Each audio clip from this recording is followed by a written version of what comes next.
My name is Paul Richards. I think myself extremely fortunate to have been educated in the Aboriginal community from a very early age. Now, anyone who was ever fortunate enough to have met Oodgeroo Noonuccal in those days when she was Kath Walker would find that she was an amazing, gifted woman.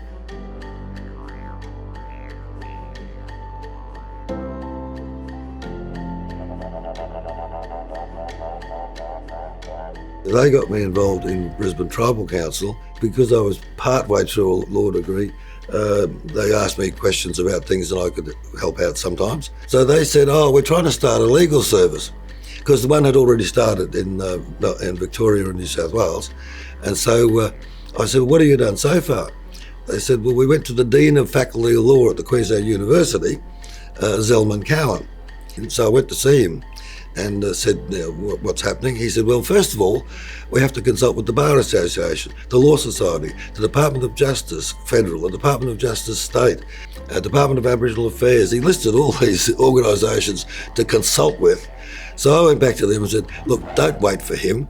This will take forever if you do it his way. Instead, why don't we do this? Why don't we try and find all the lawyers we can that will want to help and get your mob and that mob together and work it out there.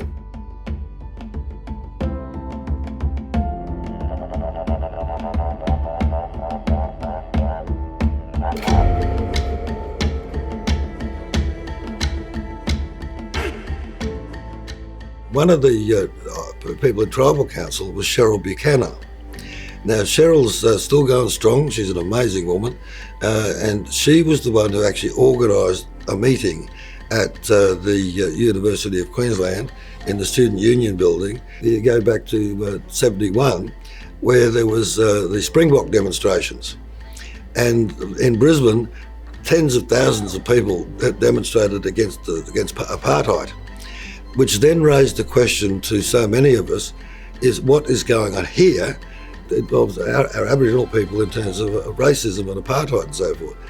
So then the Student Union, at the beginning of 1972, held a conference where there was a jam-packed meeting at the University of Queensland Student Union, and Don Brady was there, and Don Brady addressed the crowd and basically said, we need a legal service, we need a housing service, we need a health service to start with. He then said that he'd asked me to speak about the legal service. So I stood up and said, in order to start a legal service, we really want a lot of help from lawyers. So I said, anyone who's interested in helping, turn up at my place on Wednesday night, gave them the address. I said, then we'll see what we can sort out. So I had a meeting at my place on the Wednesday night, which consisted of Wayne Goss, myself, Jim Douglas, Jim Herlihy, Bob Downey, Matt Woods, and I think that was about it. So then we went round rummaging around to find the lawyers to get to this meeting. And so we had quite a good crowd, and practising lawyers, sons of judges and this sort of thing. They were really a very strong, reputable group. And the rest of it on the other side was Tribal Council. And so we organised a committee.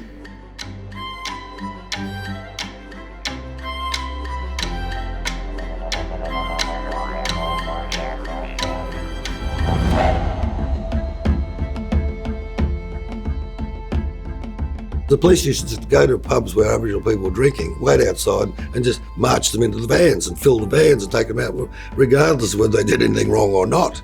And so we went and stood outside these places and wrote down their numbers and say, we're watching you, sort of thing. And the other thing we did was set up a volunteer service.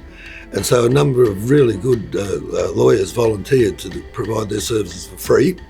And I remember the very first case we did, getting on the middle of 1972, was for a fellow from Cherbourg who had been sent down here by the department as an apprentice, a carpenter, and he was a very reputable fellow, never been in trouble. He was a hard worker and a decent fellow, but he made the mistake of walking down Queen Street after 6 p.m. in the evening.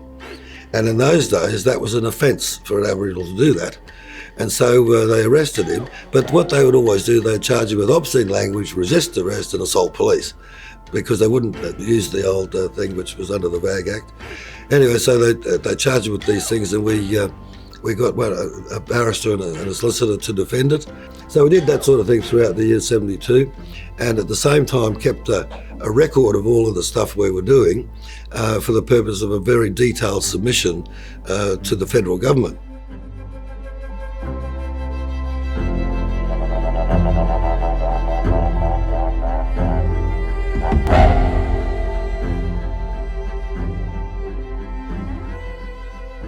The federal government eventually gave a grant for of $25,000 in November 1972, which was to cover the whole of Queensland. So we set up an office in George Street opposite the George Cinema. The first solicitor was Ron Finney, who's passed away now. The first social worker was Lindy Morrison from the Go-Betweens, and the two field officers were Sam Watson Jr., who's the recently passed away Sam Watson, and Dennis Walker. And the first secretary was Alison James. And Alison James, her mother, Alice James, was a very influential woman in tribal council and in the community generally. So that was it. One solicitor, two field officers, one secretary, one social worker.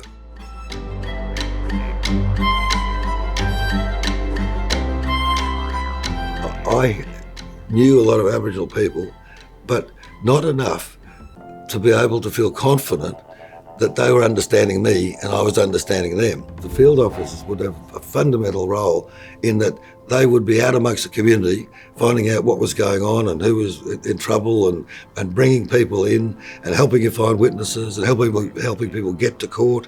And the relationship between the solicitor and the field officer was really fundamental. And Dennis and Sam were wonderful to work with, you know.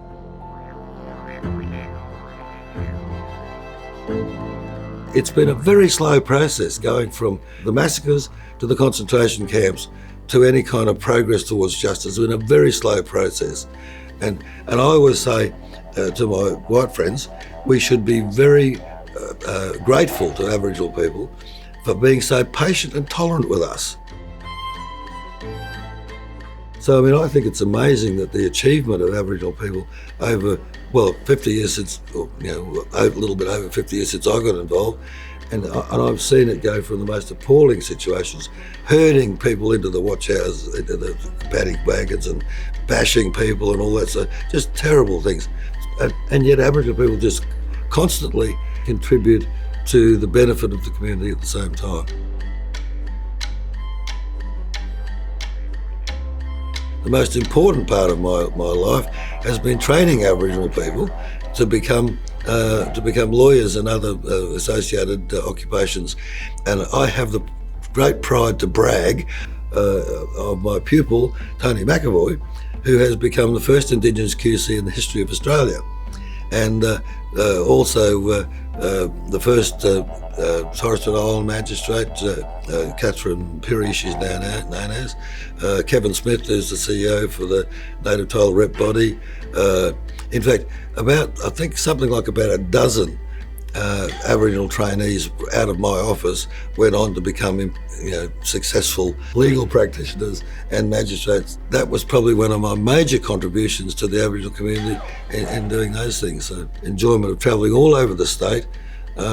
In fact, I commend my book to anyone who wants to understand how a lawyer can be engaged with the community on a close personal level and contribute to the benefit of the community at the same time. Adventures with Agitators. I named the book after Percy Neal, the agitator.